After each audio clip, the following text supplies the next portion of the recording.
when you had this diagnosis, when you knew that this was coming and the doctors were saying this is going to be really hard, Yeah. how much did you internally almost surrender that this is the thing that I have to go through, but my purpose is bigger than me, so I'm still going to work through it? Not going anywhere. Exactly what you said was my thought pattern. Not going anywhere. I've got so much to give. I actually didn't go, poor me. I was like, I couldn't leave Brett. I've got family, I've got clients. And you're right. When there's something bigger than you, it's almost like you're there, you're not back here. Hello and welcome back to another episode of Grounded in the Noise with me, Sean Tucker, and I'm delighted to welcome today a really good friend and such an amazing leader in her space, Renee Giarrusso. And if you Thanks, don't Sean. know, you're so welcome. If you don't know Renee, I'm just going to read through exactly who she is and what she does and the impact that she's making in the world. So Renee Giarrusso is the CEO and founder of RG Dynamics, a Melbourne consultancy helping leaders and teams globally thrive through stronger communication, mindset, and leadership capability. With over 3 decades of experience, wow, including senior roles in global FMCG companies, she has delivered thousands of workshops and coaching sessions across 24 industries. She's a 4-time international award-winning author. Renee's books, Gift Mindset and Limitless Leadership, inspire leaders to turn challenges into growth. Her work has earned honors, including Leadership Coach of the Year, the MBN Leadership World Award, and the Optimism and Wellbeing Award. She's also a keynote speaker, master trainer, executive coach, and podcast host. Known for her energetic, practical style, she specializes in leadership development, team dynamics, communication, and mindset transformation. She helps create connected, high-performing cultures. She is also passionate about unlocking potential. Renee continues to shape modern leadership through her speaking, writing, and consulting, impacting organizations seeking authenticity, purpose, and connection. Renee, thank you so much for being here. Welcome to the show. Absolute pleasure. I've been looking forward to this conversation and thanks for that intro. I'm feeling quite wise and old. Well, it's hard to contain 3 decades of experience into a bio. And I'd love to talk about how amazing you are, but actually where I would really love to start today's conversation is probably the last year to 18 months. You've gone through your own battles, right? You've been Yeah. diagnosed with different forms of cancer. Can we start there and just Yeah. enlighten us to what's been happening in your world? Yeah, definitely. March 24. So, gosh, it's a year and a half ago now. I was diagnosed with breast cancer after a clear mammogram. Very interesting and high intuition. I knew something was wrong. So, I managed to get a biopsy done and I had stage 3 HER2 positive cancer. So, lesson 1, boom, always follow your intuition, which I do, as you know, but when we default to busyness and things like that, I think sometimes we forget what we're feeling. Yeah.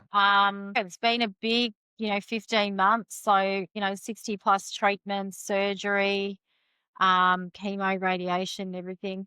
Also natural therapies as well, which I really believe helped. Yeah, so look, I'm not going to say it's been easy. I've got like a lot of side effects now, but in a nutshell, I worked the whole way through and I sort of say I worked and I worked through adversity, Mm. having a clear purpose that really hasn't wavered in contributing to others, kept me in my lane, so to speak. It gave me something to look forward to. And yeah, it was, I won't say it was easy, but I still feel, I was saying it to someone today, I still feel like I've been an observer of my journey. Physically, I know it's definitely happened, but Yeah. mentally stayed fine the whole time. My energy stayed up. So a gift in a way that I think it's reinforced, yes, I am doing the right thing. And obviously, we have these chats, Sean, we've got so much more we want to do and give, but surrendering to the fact that, enough for now is enough and what will be will be. So I'm clear. I've got my big tests in February 25, 2026. So a little Yeah. bit nervous, but yeah, I'm sort of, just really going back to this happened to for me, not to me. Yeah. And that's a Yeah. powerful thing. And the thing I want to really hone in so that the audience knows what I'm talking about, is you really embody what you teach, right? Yeah. And what you show other leaders how to lead. And I think there's such a wisdom in being able to observe the thing that you're going through and surrendering to the process of it. So for you, I mean, you worked the entire time. Did. And how many people could you count that have been able to go through, Mm, chemo and radiation, all these things that would knock most people to the floor? How yeah. many people could you say have actually worked through that experience? Going through it, I thought it was normal. Yeah. And my sister's been through a different cancer and she's not working, but she still managed to live every day. And yeah, I am now much more aware, especially doing a bit of advocacy work for breast cancer, that it isn't normal. So I've got to be a little bit careful because people do comparisons and that sort of thing. But I think, yeah, I think I had 12 days of Paula. I planned my chemos on Fridays and, there was 8 months I was literally in lockdown working virtually and rolled out my largest global program while I had cancer. And the thing that's interesting is when I got diagnosed, my team sort of said, so are we packing up shop? My mind was going, do I not tell anybody? But then that's against my value of honesty. Would have been a bit obvious and I had no hair. But do I not tell anyone? And then I thought, you know what? Business as usual, but we've got to cut out all night events. Everything has to be virtual. So it was, if I look back, COVID sort of prepared me. I've got a studio. We deliver good stuff online. But yeah, it isn't normal. And then when I was clear after my surgery, so I'd chemo for 5 months, surgery, I had what they call a platinum response, which is really good. I thought I'm done. This was last August, and then they said it's so minute. If it's there, it'll be back. It's very aggressive. And then I had to have the 30 radiations, a 3 weekly treatment. I only finished 3 months ago. But even with the radiation, Sean, they said to me, it's the first time they sat me down and said, be prepared. You're going to need at least 6 weeks in bed. This radiation feels like a light burn, but it fatigues you.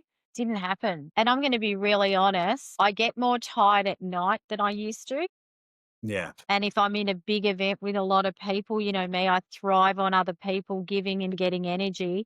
I get quite exhausted after it now. So it's about managing that. And hopefully, anyone listening to this, or whatever illness you're going through, or divorce, or redundancy, the lessons I learn and the things I put into practice would work for anyone working through adversity, not around it, but through it. Yeah. Yeah. I think there's a really key part that I want to kind of hone in because, I mean, we know each other off air. We are good Yeah. friends, right? Yeah. Yeah. And the thing that always kind of amazes me about you is you have such a big purpose and you're so embodied in knowing that your purpose is bigger than yourself, right? And I want you to speak into it for a second because I think there's a lot of wisdom and there's a lot of kind of learned experience through that in, your mission is bigger than yourself. So when you had this diagnosis, when you knew that this was coming and the doctors were saying this is going to be really hard, Yeah. how much did you internally almost surrender that this is the thing that I have to go through, but my purpose is bigger than me, so I'm still going to work through it?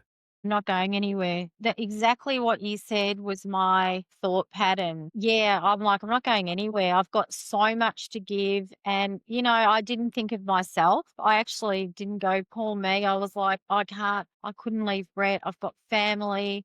I've got clients. And you're right. When there's something bigger than you, it's almost like you're there. You're not back here. If that makes Yeah. sense. I found a video, Sean, the other week, which you'll understand this. So when I got diagnosed on the phone, which isn't the normal, I sort of sat there going, what? Like that cliche, like, what? Did they get the right? I think I rang back and said, are you sure you got the right person? Like, It's like you're dreaming, right? surreal. Yeah. And unfortunately, that same day, my partner lost his best friend. So I didn't tell him or anybody that day. And I came back into my office where I'm sitting now and I flicked the camera on. Don't remember doing this. And I'm looking down the barrel of the camera going, so, universe, you've given me this. Thanks. Anyway, if you're watching this, it means, no, you won't be watching this because I'm not going anywhere. And then I turned the camera off. Wow. And I had it in a folder that I called my journey. And I could just reconciling all the outer costs and stuff the other night. And I'm like, what's that video? I normally name the video. And I was shocked. And it was almost like I externalized something bigger. And, I'm going to be really straightforward. For a minute, I'm like, what is the gift in this? Like, I nearly read my book again. It was like, what is the gift? How can this be a gift? And there's some things that have happened in my favor, and I've learnt a lot. I still don't know what the true gift is, but I can help others going through this now. I understand I have a different empathy even for my sister who's been through 6, 7 years of, metastatic breast cancer. But I think more than that, I think it's reinforced your purpose on this earth is to help and grow others. Yeah. And I keep, like you, Sean, as well, we're givers. There's something bigger, but maybe just keep doing the bigness that you already are, Mm. and the rest will come into play, you know? Yeah. There's something in that. And I think when we are faced with our own, I guess, Mortality. death and mortality, yeah. It sounds like what you did there was you made a decision. I did. You looked at yourself literally in the barrel of the camera I did. and you said, no, No, I'm not going to accept this as my reality because this isn't about. that's right. It's bigger. And the interesting thing there, Sean, is the next day, that next morning when you wake up after bad news and you think you've dreamt it. Yeah. Yeah, and I woke up and went, oh my God, I've got cancer. And I burst out crying. And then I was like, get on with it. And I had that whole 10 minutes. I'm not telling anybody. I don't want Kitty. I don't want this to define me. And then I thought, what would help me right now is speaking to others. So, and, obviously I value honesty. I shared it. I shared one little video a month during my treatment on cancer. The rest was work stuff, but something that amplified. People say, what did you learn? I think I had those lessons that they became amplified. Optimism, me almost to my detriment sometimes. I'm optimistic off the charts. Gratitude is something. One day I just went, Renee, you're in chemo. You're under a really good medical team. You've got your 3 best friends with you. You've got a roof over your head. There's homeless people out there, and there's countries that don't even test for breast cancer. Yeah. Things like that brought me back. So I amplified what I believe in and what I teach, obviously. Um, And even my oncologist, I know she didn't like admitting it. She goes, you've had a lot of treatment, you've done the natural, but she said your mindset has been a big part. When you walked in, when you got diagnosed, I was like, there you go. And then the next time you came in and you were still really positive, you're always dressed for work. She said you didn't falter. There was a few times there were tears because I couldn't stop throwing up and things like that. But the mind's honestly, yeah, Sean, you do work on this and you know this better than anyone. Yeah. The mindset creates your feelings and behaviors and therefore your actions. So if I did poor me spiral, I would have shut my business. I'd probably be back now trying to start it again, being more stressed. Yeah. But I just stayed really, really firm in reframing thoughts, flipping that inner dialogue that, we know doesn't serve us. Crying is very hard. Trying to lean into receiving. That was my biggest challenge. I'm a giver, not a receiver. Yeah. I'd have friends at my front door ringing the bell, texting me, and I would be almost against the front door, texting them going, I'm over at mum's at the moment. That's how bad I was. And then Brett said to me, it's not just about you. People feel like they need to help. It's helpful thing was when people said to me one thing I can do, and that helped a lot. But it took me till the end of my treatment to actually go, yeah, bring me dinner and you pick my printing up on the way, totally milk it. But it took a lot. It took a lot. But the support, the gifts, my support network, it almost felt like I had a funeral, but I was there. Wow. I know that sounds weird. No, I get it strangely because when you do become really conscious of your mortality Yeah. and everyone is almost preparing it for Oh, you as well, right? Like that's the kind of support that they're offering is this could be the end of this person's life. So, they were saying things that they hadn't said before. There were a few that didn't show up, which really surprised me, but I've come to learn that's a reflection of them, not yeah, me. But you're right. Yeah, people were saying things like, you're the best friend I've ever had, and things like, and you're sort of like, wow, I feel so, and gifts, and people writing me letters. So yeah, it's the first time I've said that. It actually felt like a 14-month long funeral. yeah, wow, But I'm wow. here. Yeah, and you can only really know and experience and live life once you kind of do face that. You Yeah. know, Yeah. death is inevitable. We It's start look, with breath, we finish with no breath.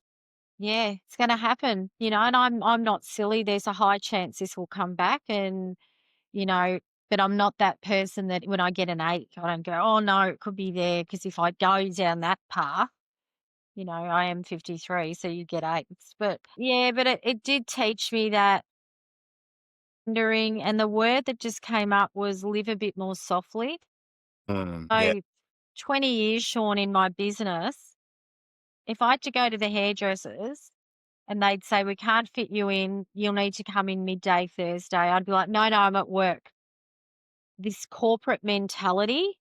yeah, Now I'm like, I work all different hours. I'm still probably, my mum would tell you this, and if she's listening to this, she'd be nodding. I'm doing way too much still. yeah. And I know, some of like I mentioned, we're doing some work in the mental health space next year and linking that into well-being and limitless leadership and all that sort of stuff. There's going to be a bit of a change there, but I think just being more gentle and not, I think I was addicted. You're going to agree with this, like productivity addiction, closure addiction. It's why I wrote all my books in like 8 weekends. It's like I have to finish things. It's good, but it's not sustainable.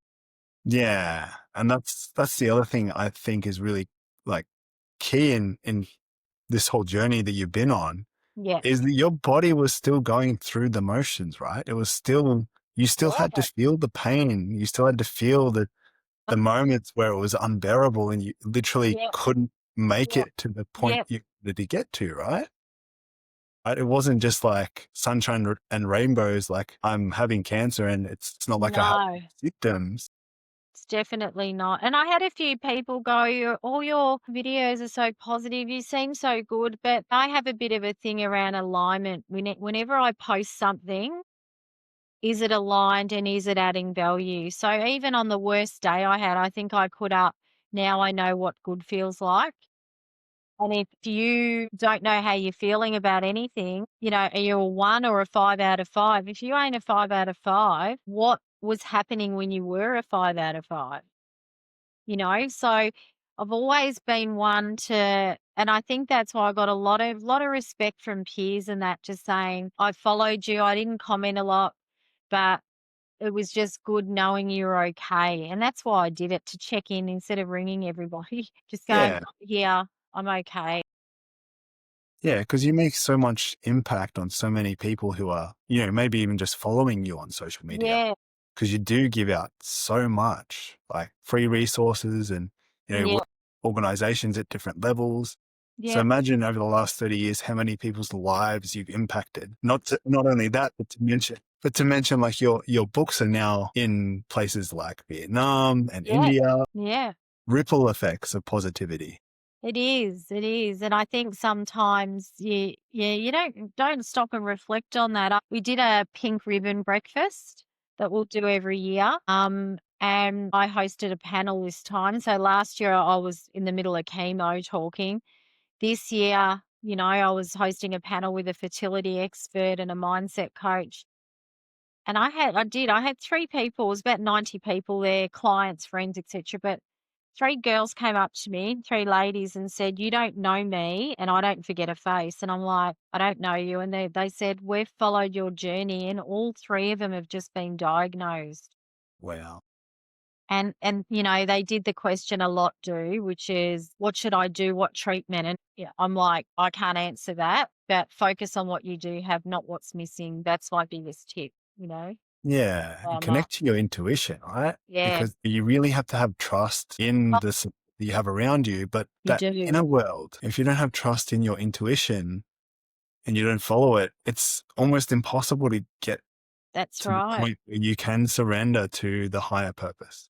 That's right. And it takes time. And, those of you that are listening that might have, do it your way. The most used phrase I got from the medical team at least 3 times a day was I'd ask a question and they go, everybody's different. That was the sort of the cult answer. Mm. But everybody is different. And this, I don't know, Sean, when you're posting this, but soon you're going to see a million people with their achievements on LinkedIn and their great life and everything. And I think it's a time where people look at that, but don't compare it to who you are and what you've been through. I Yeah. think I think that's really important because our feeds will be full of it. I reckon in about a week. Not against sharing what you've achieved or the difference you've made, but I just think if you're having a bit of a crappy time, don't read it or celebrate what you've done for you.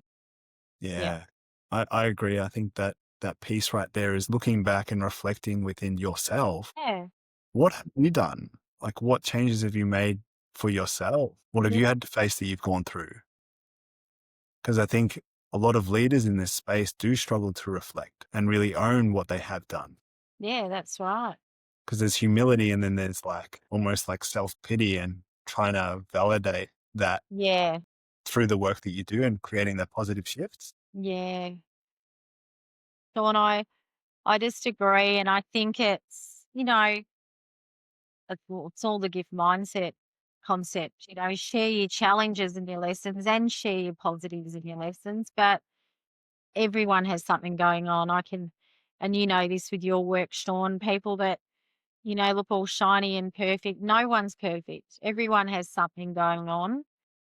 And yeah, what's that old saying? Don't compare your chapter 1 to someone's chapter 20. I had a consultant the other day who's just started up coaching and he said to me, oh my God, I can't even follow you because I just go, how? And I'm like, 20 years I've had my company in February 2026. Yeah. 20 years. It's a lot of work and a lot of change. And, I've had 4 business days. It's an evolution, and I think I remember when I wrote my first book, I was part of Thought Leaders Global and everyone had written 5 books. So when I did my first book, I was like, yeah, but my network outside of Thought Leaders were like, wow, you've written a book. And I remember Brett goes, Renee, and this is going back 2014. Not everyone writes a book. Yeah. Now it's a bit more common, but back then, don't underestimate how some people could find that a bit, whoa. And they did. It's really interesting. Just stay in almost your spiritual lane, know who you are, know what your values are, and align with people and situations that give you joy at the end of the day. Yeah. Were you going through any kind of like comparison at all when you were going through your cancer journey? Like, were you looking out and saying, these people, I I mean, I just to did. call it really, really blank, Yeah. or like when you saw someone who was just, they couldn't work and they were like bedridden. And it's like, well, there's this kind of complex that might come in as a thought of like, what am I Might be differently? there were 2 sides to that. They sort of put you in a group, like they'll say there's 8 other people with your cancer at the same time. And those that know me know I collect friends. I love people. Not in this case. They were all quite anxious and I was like, I've got enough friends to support me. Yep. So I sort of stayed out of that and I've heard not one of them still have come back to work yet. So there was a time I was like, am I doing this wrong? On the flip side, when I saw certain colleagues traveling around America speaking, which was what I was meant to do last year, there was that minute of that should be me sort of thing, but didn't last long because I love them and, we've got to all rise together, right? But so there were the 2 sort of conundrums, 2 sides, if that makes sense. I learned the importance of having a mentor. Like I've always had a coach, business coach, mentor, and, like you and I bounce things off at each other. Yeah. I feel so blessed to have all these amazing people around me. I serendipitously, a friend of a friend happens to be the head of advocacy for breast cancer. And her and I caught up, and it became, she almost mentored me through. Like I could ring her and go, I can't get off the toilet. Is this normal? The whole road moved when I was driving the other, just weird stuff that happened earlier on. And Yeah. she was amazing. And that reinforced, sometimes you need a mentor, not to challenge you, but to nurture you a bit. Yeah. Someone just to hold your hand through an experience of, Yeah. is this That, normal? Right. that they know a lot about. And she was very upfront and said, the way you're handling this isn't normal, just so you know, this is not normal. Yeah. But it doesn't mean it's bad. But yeah, I've just done it my way and I'm here. I feel, yeah, I have said to one of the doctors, should I take this and do this and that? And he goes, you didn't do that and you're still here. So why would you do that now? It's like, Yeah. Interesting. yeah. I'd love to ask a question. Just it's a little bit off topic, but it's really connected to the whole conversation we're having. And that, what does work mean to you? Because work has been your vice to get you through. But what does work mean to you, Renee? Work shouldn't feel like work. So I don't actually like the word work doesn't really work. You know what I mean? I love that. Yeah. Work or mission or purpose or vision. But my work in one sentence is doing all the things, writing all the things, learning all the things, delivering all the things that help people realize and achieve what's possible. That's my work sort of, and people go, must be good not having a boss. I loved having a boss. I like feedback, but I say my vision is my boss. So making sure, and someone this morning on a podcast said to me, "Oh, you're a planner. What's your 5-year plan?" And I just went, "Since the pandemic, I don't do a business plan. I don't. I obviously know what I need to earn, and I go, these are the programs, but we write bespoke programs, so it's unplanned because you never know what the client needs." Yeah. So it's really, yeah, it's really interesting. And I think now it's more, I won't hustle as much. I'm an ex sales director, so I love sales, don't get me wrong, but things that aren't coming through or people that might ghost you for work, I used to chase. No more, no more. And I think there were a few, Sean, that only two that didn't want to work with me when I got diagnosed because their reference to the treatment I was having was you'll be in bed the whole time. And also, I think they'll probably, now I look back, they're probably going, you've got cancer, you could die, but you're going to work with us. Like, even I look back and go, but the ones that did work with me, I had a backup plan. I introduced them to other coaches and trainers. I think I missed one meeting the whole year. And now those people that didn't want to work with me, and it comes from a place of love, but my capacity and energy is going into those that feel more aligned. Yeah. Yeah. It sounds like you've learned a lot about yourself. And I think if I was Boundaries. trying to, summarize what Yeah. you said for what work means to you is work is a platform for you to be yourself. Yeah. Yeah. Right. And you love activating other people around you and helping them live their best life and live Yeah. up to their potential. Yeah. And you do that by being yourself. So I think Yeah. that's Yeah. really incredible. Yeah. And look, not to say there's not lots of other things that I think will happen, but I think it'll be an evolution. And I don't know. I think sometimes we need to have a subliminal evolution. So, not this is my evolution on a chart, but It's never yeah, linear. Yeah. It's never linear. We do kind of try and categorize it to be, we do. this was a step by step linear process, but it's not. Yeah. And I mean, the mental health stuff we're doing, I didn't know we'd be doing that till 2 weeks ago. Now that'll be a big part of next year. So, I think those of you in a role in a company or in your own business, we're all leaders of self, all of us. And I 100%. think leading yourself through whatever journey you're going through and showing up as a true you is what's important. And you will attract what you are. Yeah. It's pretty deep that. You will attract what you are. Those of you in business, we've all been there when you're desperate and you're trying to get sales. You don't attract the right people and you don't attract the work that lights your soul on fire. Yeah. 100%. Yeah. There's one more question that I'd really love to ask, and this is a question I usually ask at the end of the podcast because we're coming up to that point of the podcast. Looking back at the very beginning when you were first diagnosed, and I Yep. know that you went through a process that you've already kind of done this, but knowing you've lived all the experience, knowing that you've got all the lessons, kind of everything right now, what would you Yep. go back and tell yourself at the very first moment that you were diagnosed, given what you know now? You've got this and surrender to receiving. It's not about you. That feels so nice. Does because the more I think of it, I probably people got more upset because I didn't let them in. But yeah, don't always, and in what we do, we like that, but we don't always have to be the helper and the giver, and it always sounds like we've got some waves in the background and it makes me think, wave comes in and gives, and then it takes to be able to come back in. And I was looking at the waves on the weekend down the West Coast, and I was actually going, everything is just, it's an ebb and flow, everything.